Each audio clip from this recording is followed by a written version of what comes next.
नमस्कार साथियों। आपने देखा होगा बहुत सारी वीडियोस में नितिन गडकरी बेसिकली बात कर रहे हैं मिथेनॉल इथेनॉल से चलने वाली गाड़ियों के ऊपर। क्या इंडिया कैपेबल है कि वो इस टेक्नोलॉजी पे काम कर पाएगा? तो आइए जानते हैं। देखिए क्या होता है, इंडिया आज की डेट में पूरे वर्ल्ड को लीड कर रहा है इन द सेंस कि हमारे ही बड़े बड़े जो इंस्टीट्यूशंस है या बड़ी बड़ी कंपनीज़ हैं, उनमें अगर आप देखोगे तो लीडिंग रोल जो प्ले कर रहे हैं वो इंडियंस हैं। इंडियंस की जो थॉट प्रोसेस है या उनकी जो एकाग्रता है, काम के प्रति डेडिकेशन है या थॉट प्रोसेस है, वो पूरी दुनिया में सबसे डिफरेंट होता है। आप देखोगे सुंदर पिचाई जो इंडिया के ही हैं, वो गूगल के सीईओ हैं। ऐसे ही ट्विटर के सीईओ जो पहले थे वो भी इंडिया के ही थे। बहुत ऊंचे पदों पर इंडियंस बैठे हुए हैं। यूके के प्राइम मिनिस्टर देख लो आप, वो भी एक इंडियंस है, ऋषि सुनक। तो इंडिया बेसिकली लीडरशिप कर रहा है पूरे भारत में, ना केवल पूरे भारत बट पूरे वर्ल्ड में। इंडिया की एक स्ट्रेंथ जो अभी मोदी साहब बना रहे हैं, वो अपने आप में एक बहुत बड़ी मिसाल है। दुनिया आ के देख रही है कि कैसे इंडियंस ग्रो कर रहे हैं। अभी आपने G20 की लेटेस्ट मीटिंग देखी होगी, उसमें बहुत सारे फॉरेनर्स को, जो मिनिस्टर्स आए थे, उनको इंडियन व्यंजन चखाए गए, स्वाद दिलाया गया कि देखो अनाज इंडिया का ऐसा है, इंडिया के अंदर ये खूबियाँ हैं। बिजनेस की डील की जो लोकेलिटी है इंडिया की, उसको प्रेजेंट किया गया, स्टॉल लगाए गए, हर स्टेट का अपना अपना स्टॉल लगाया गया। सबसे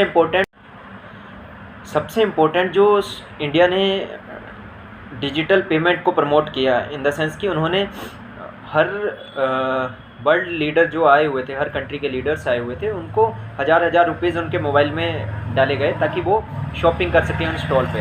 उनको उन्होंने एक स्वाद चखा दिया कि यस, ये जो पेमेंट है इसमें इंडिया कितना एडवांस है। एक्स्ट्रा लेवल का उनको कनेक्टिविटी इंटरनेट की दी गई थी ताकि उनको स्मार्ट ट्रांजैक्शन करने का एक बार चस्का लग जाए। बेसिकली स्ट्रेटजी क्या होती है, बिजनेस स्ट्रेटजी थी ये।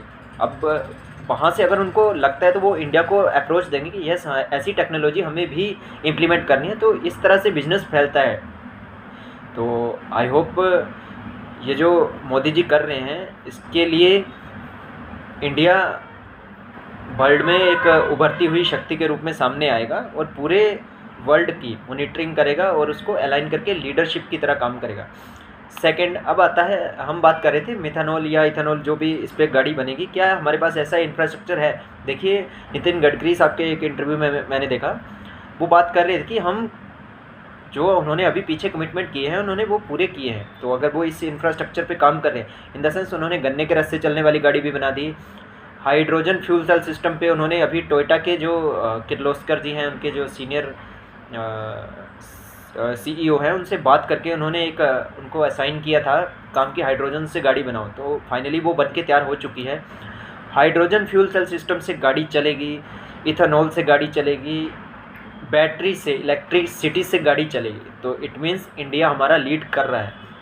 और अगर ये तीनों टेक्नोलॉजी डेवलप हो जाती हैं, आई थिंक अभी टाटा ने भी कुछ LNG पे चलने वाले ट्रक डेवलप करके दिए हैं, नितिन गडकरी जी को दिखाए उन्होंने कि ये इतना माइलेज देगा।